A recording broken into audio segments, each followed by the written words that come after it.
vice-présidente de Solagro. Et donc, j'ai le plaisir de participer à cet événement et d'ouvrir cet événement organisé conjointement donc, entre Solagro et la coopération agricole. Donc, en ce qui concerne les enjeux, on verra, je pense, tout au long de cette matinée qu'ils seront de grande importance pour le secteur agricole et que ce seront des enjeux qui perdureront sur toutes les prochaines décennies. Donc, nous, du côté Solagro, donc cette journée qui est consacrée au volet climatique, on le voit dans une globalité, et donc à savoir d'un point de vue à la fois de l'atténuation, mais également de l'adaptation à ce changement climatique. Donc, ce qui signifie, quand on dit atténuation, en fait, Solagro possède maintenant depuis 10-15 ans un certain recul sur la compréhension des émissions, puisque maintenant on commence à vraiment bien comprendre comment ces émissions se situent au sein du secteur agricole. Toutefois, on voit également que les efforts sont toujours à poursuivre sur le long terme. Ce qui soulève également du coup l'adaptation à ce changement climatique, qui est un phénomène un peu plus récent. Et donc, effectivement, on le voit, cela concerne toute la France, et on l'a encore vu récemment, on a des événements, que ce soit de sécheresse ou de pluies diluviennes, qui viennent nous rappeler un peu tous les jours ces phénomènes qui perturbent et fragilisent le système agricole d'aujourd'hui. Donc, Solagro donc, est engagé historiquement au sein sur les enjeux climatiques en agriculture, avec notamment la mise en place de certains outils d'évaluation spécifiques au secteur agricole, qui sont comme par exemple des démarches Climagri ou Diater, démarches ADEME. Solagro a également développé des outils nécessaires à comprendre la situation et à développer des pistes de possibilités de réduction pour chaque filière et à différents pas de temps.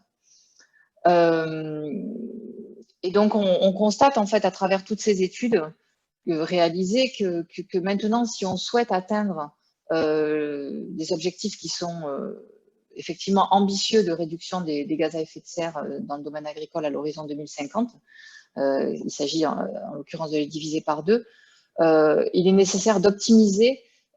Optimiser les systèmes agricoles ne suffira plus, il va falloir les repenser et donc mettre en place des actions de réduction, voire des changements qu'il va falloir discuter ensemble. Et donc, depuis 4 ans, Solagro intervient donc notamment sur l'adaptation via le programme, le projet AgriAdapt, qui sera présenté lors de la table ronde aujourd'hui, qui pourra nous en dire un peu plus là-dessus. Donc, il faut vraiment s'inscrire, il sera impératif, on va le voir, de s'inscrire dans une démarche climatique cohérente, où on va devoir se placer sur les 2 volets atténuation et adaptation, et qu'il va falloir une urgence qu'on voit apparaître maintenant, et d'orienter les investissements à moyen terme pour pouvoir s'adapter. Oh, attention au micro ouvert. Donc, je pense que l'événement d'aujourd'hui va nous apporter plein d'éléments là-dessus. On va pouvoir discuter en fin de séminaire, mais je pense ça va être riche, ce partage conjoint entre les différents acteurs et intervenants de la journée. Merci Claire Dumas. Désolée pour les petites perturbations sonores. Je pense qu'il y a un micro qui est resté ouvert quelque part. Ce serait bien de penser à les fermer. Éric Masset, quel intérêt pour vous à un partenariat comme celui-ci, la coopération agricole et Solagro? Oui, bonjour à tous. Écoutez, merci en tout cas d'être présent. Je crois qu'on est près bientôt de 300 participants. Je crois qu'il y a 650 participants qui se sont inscrits. Donc, j'excuse le président de la coopération agricole, Dominique Chargé, de ne pas être présent parmi nous. Il n'a vraiment pas pu se libérer. Bon, ça a été rappelé tout à l'heure par Justine, hein, 2300 coopératives partout sur le territoire. C'est bien de rappeler un peu ces points et chiffres clés pour vous mettre en lumière notre regard sur les enjeux que Claire d'ailleurs vient de décrire. En tant qu'acteurs agricoles et alimentaires, nous sommes impactés et impactants. Parmi les premiers impactés, parce que nous sommes agriculteurs et travaillons sur nos exploitations avec du vivant, fortement dépendants de la météo. Nos exploitations, nos outils industriels sont en proie aux conséquences très concrètes du changement climatique, hein, la gestion de l'eau, la sécheresse, les divers aléas. Et croyez-moi, 2020, on a été servi. Nous sommes donc conscients des enjeux.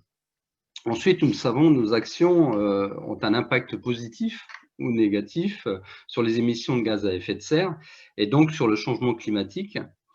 Impactés, nous sommes également impactants en tant que coopérative puisque nous intervenons à tous les étages de la chaîne alimentaire, hein, de la production, de la collecte, de la transformation et de la commercialisation. Et nous le faisons sur l'ensemble du territoire.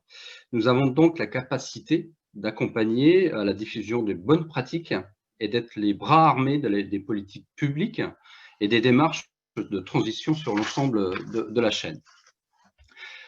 Oui, car les productions territoires problématiques sont multiples, les acteurs et les solutions aussi.